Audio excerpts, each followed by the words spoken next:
Kita mau membuka Alkitab kita melanjutkan pembahasan dalam Lukas pasal 4 ayat 1 sampai yang ke-30.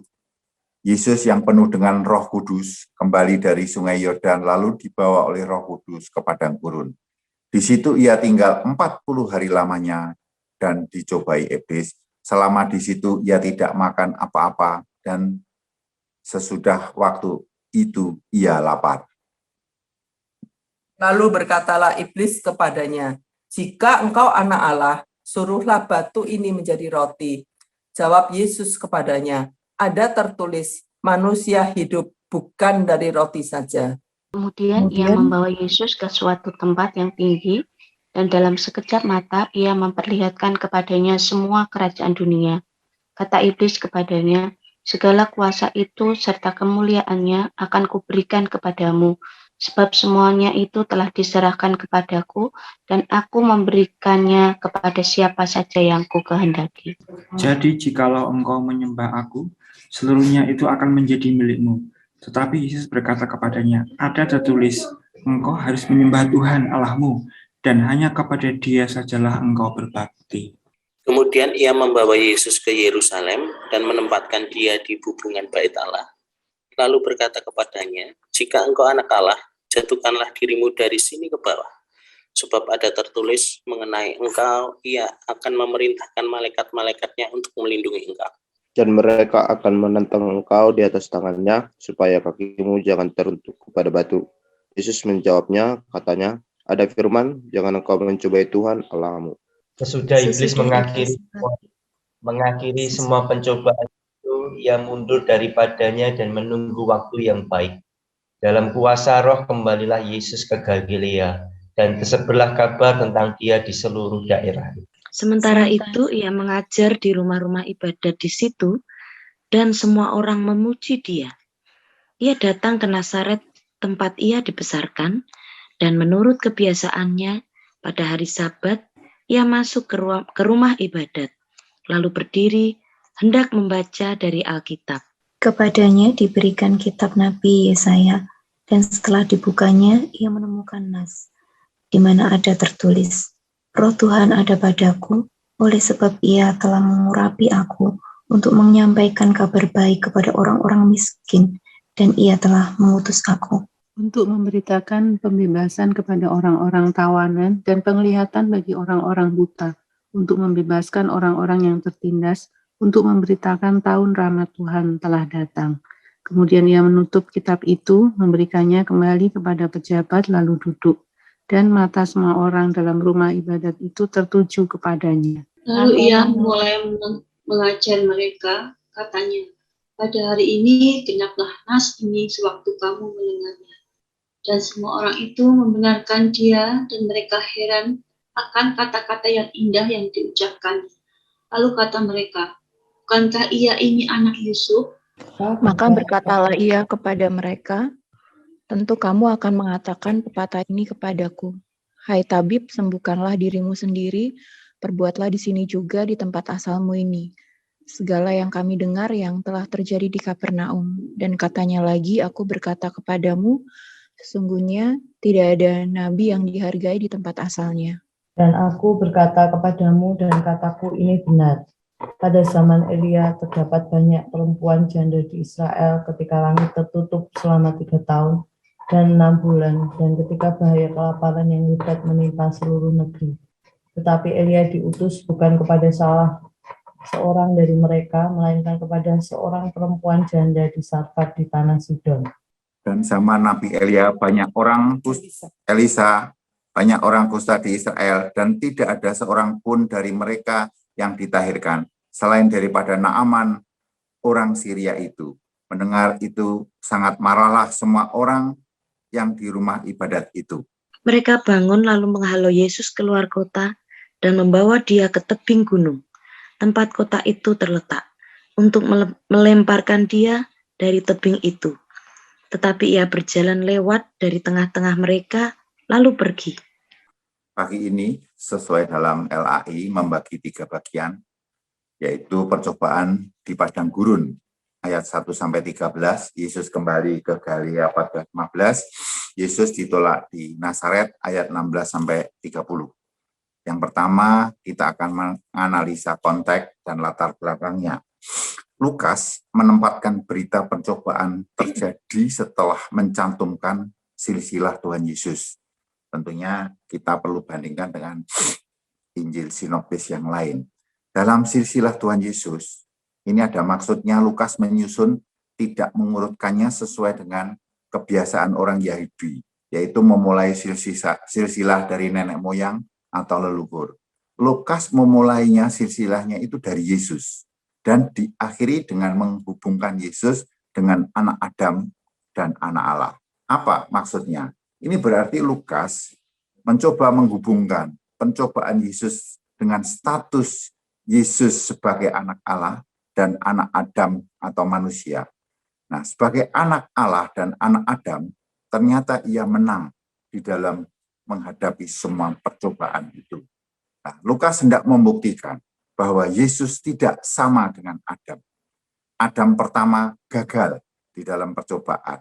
Maka Yesus anak Adam dan anak Allah telah memenangkan dari semua pencobaan yang dihadapi. Di sini Lukas hendak menjelaskan bahwa anak Allah dan anak Adam menang dari pencobaan dan layak untuk memasuki pelayanan, yaitu untuk penyelamatan umat manusia. Ini misinya Lukas di dalam menuliskan analisa teksnya. Nah, kalau kita mau interpretasi teksnya pada ayat yang pertama, Roh Kudus yang membawa, dikatakan di sini, Yesus yang penuh dengan Roh Kudus kembali ke Sungai Yordan, lalu dibawa kembali dari Sungai Yordan, lalu dibawa oleh Roh Kudus ke padang gurun. Jelas sekali kalau kita melihat kata-kata ini bahwa ini bukan kehendak daripada iblis, tetapi Roh Kudus sendiri yang membawa. Dan dikatakan di sini membawa itu adalah penuh. Ibaratkan botol, dia penuh dengan kuasa Roh Kudus yang merasuk sampai ke dalam jiwa dan rohnya itu. Nah, kalau kita mau melihat ayat yang kedua, waktu dan jumlah pencobaannya, Yesus dicobai 40 hari. Ia dicobai setelah puasa 40 hari. Nah, ini kalimat yang jelas sekali, tujuan pencobaan ini untuk menggagalkan misi penyelamatan Yesus. Dari Injil sinopsis ada pengkalimatan yang berbeda, tapi semuanya mengarah suatu hal yang sama, bahwa Lukas melukiskan bahwa saat dicobai ini, Yesus dalam keadaan puasa, tidak makan dan tidak minum, dikatakan di sini. Nah, kalau kita mau menggali lebih lanjut jenis pencobaannya, itu ayat pada 3, kita melihat pencobaan pertama adalah pencobaan yang menyangkut status dan kuasa Yesus sebagai anak Allah, yaitu agar Yesus mengubah batu menjadi roti. Nah, itu jelas sekali dijawab pada ayat yang keempat, bahwa manusia hidup bukan karena roti saja. Berarti Yesus menjawab dengan firman Allah seperti yang tertulis di dalam kitab Ulangan.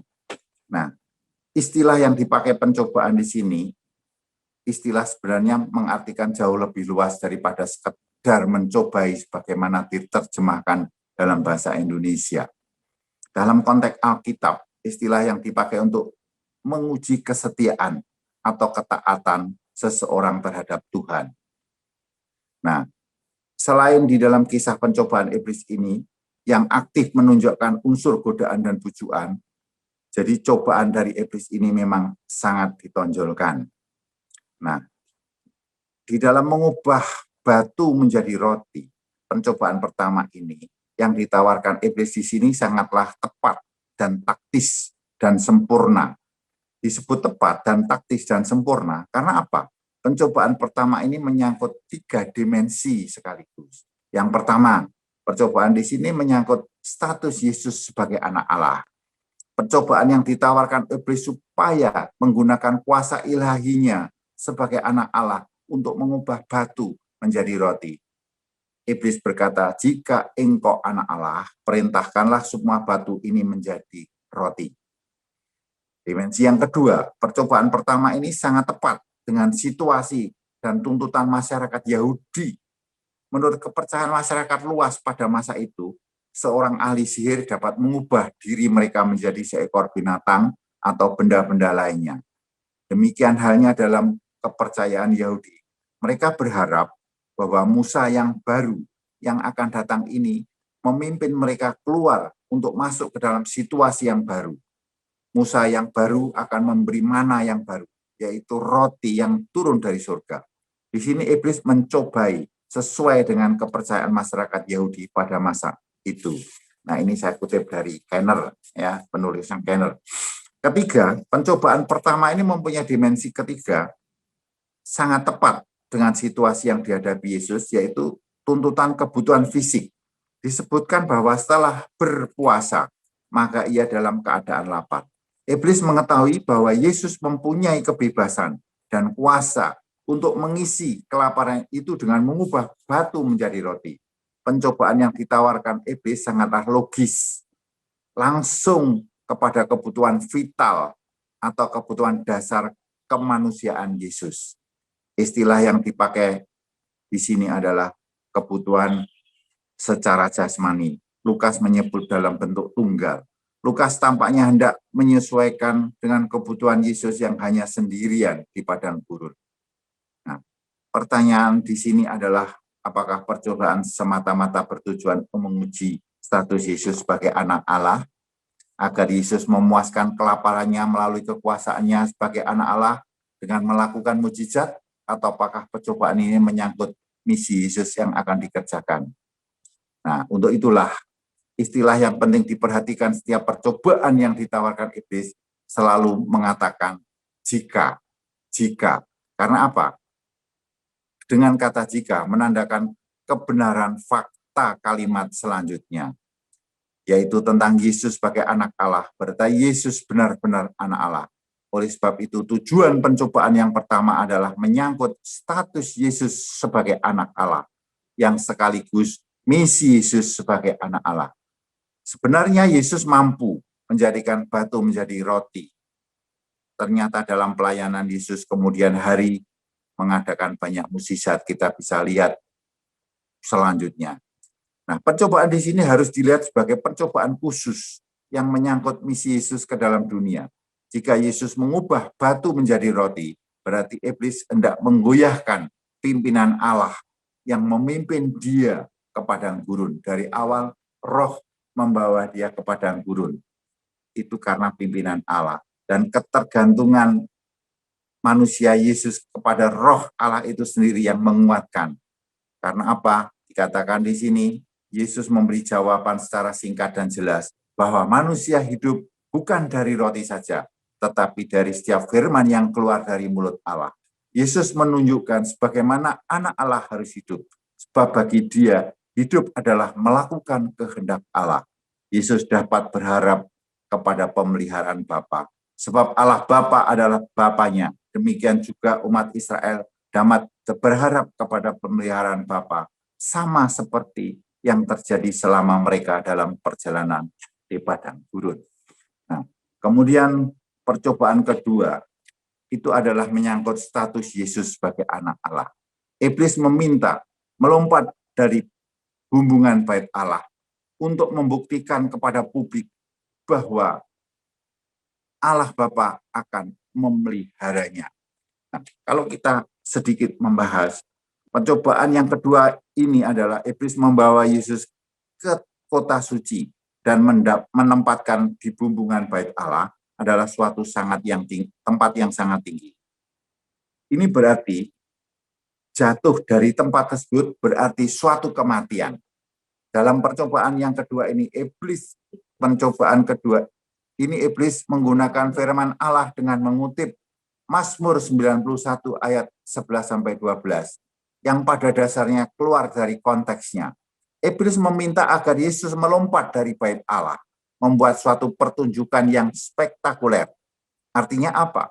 Jika Yesus selamat, maka banyak orang akan percaya dan mengikut dia. Sama dengan percobaan yang pertama, bahwa percobaan ini juga sangat sederhana. Iblis berkata, jika engkau anak Allah, jatuhkanlah dirimu dari sini ke bawah. Jika diteli dengan saksama, akan timbul pertanyaan, apakah sebenarnya tujuan utama pencobaan kedua ini? Mengapa di bait Allah? Apakah pencobaan ini bertujuan membuktikan bahwa Yesus anak Allah?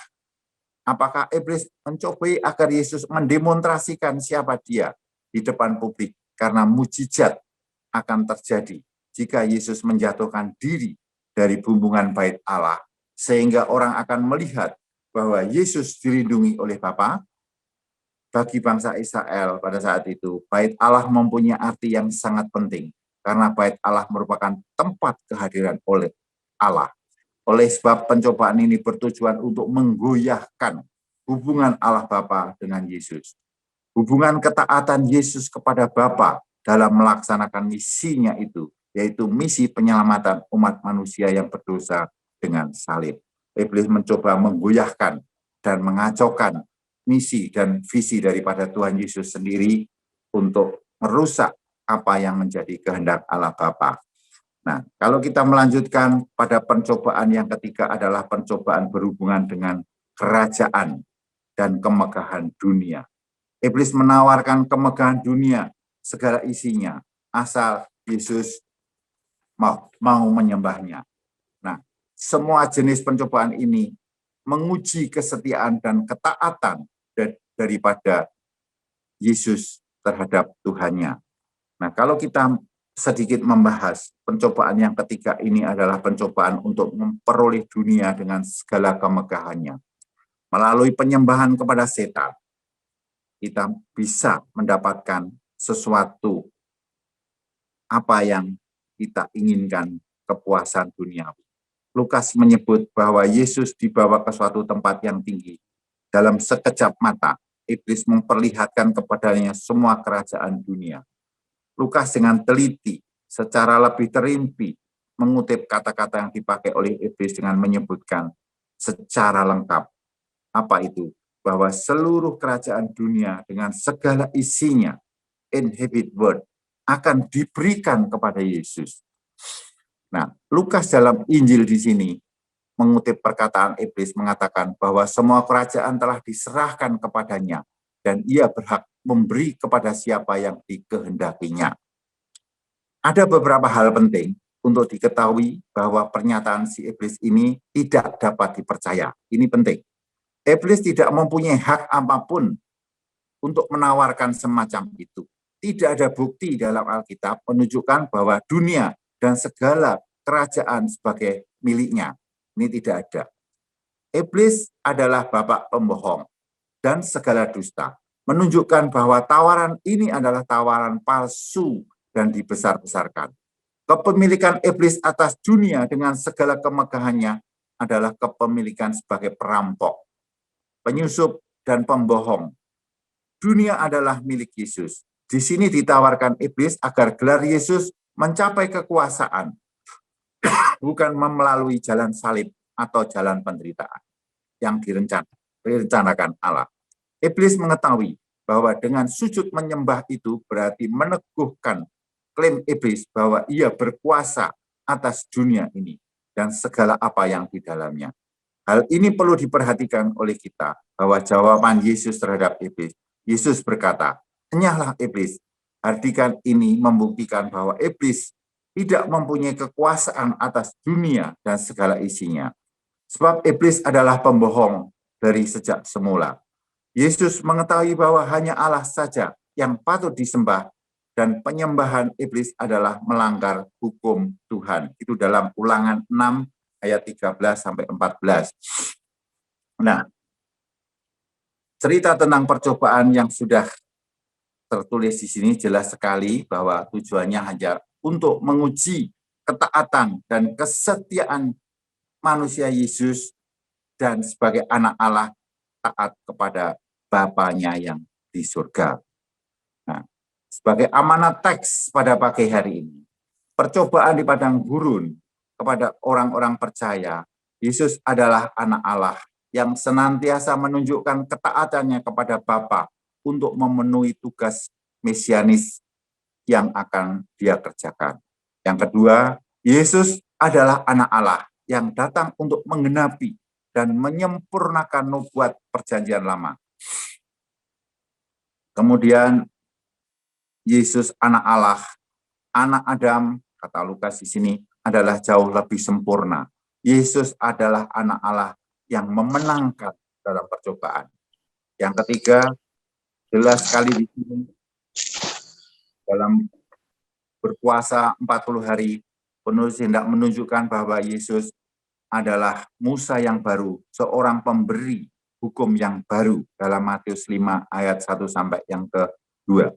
Yesus, yang keempat, Yesus telah mengalahkan iblis, dan kemenangan Yesus dalam percobaan menjadi jalan bagi Yesus untuk membebaskan mereka yang tertindas, yang tertawan oleh setan.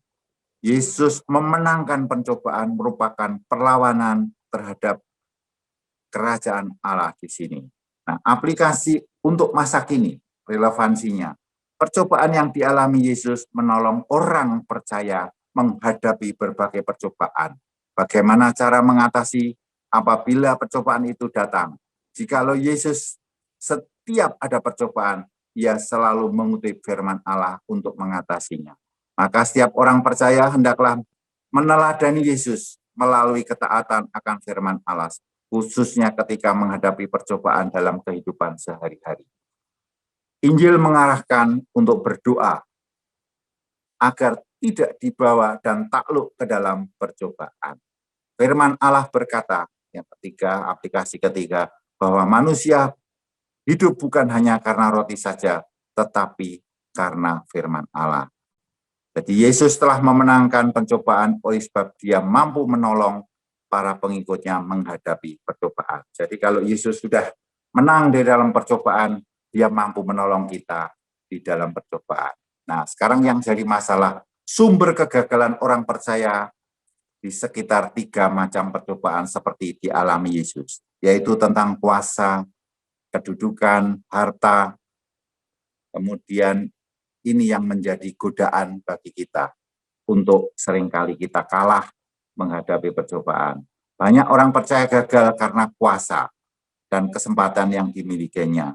Kuasa kedudukan, harta membuat banyak orang akhir zaman ini gagal untuk setia kepada Tuhan.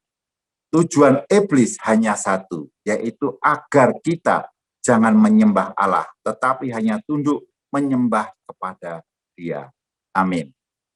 Kita akan pujikan Yesus Tuhan ditinggikan. Kita mau Yesus Tuhan ditinggikan, dimuliakan dan naik ke surga. Dia berikan Roh Kudus-Nya menguatkan dan menolong selalu. Sungguh ku rindu bersekutu denganmu selamanya, Allah Roh Kudus. Allah Roh Kudus, jamah hatiku dengan urapanmu.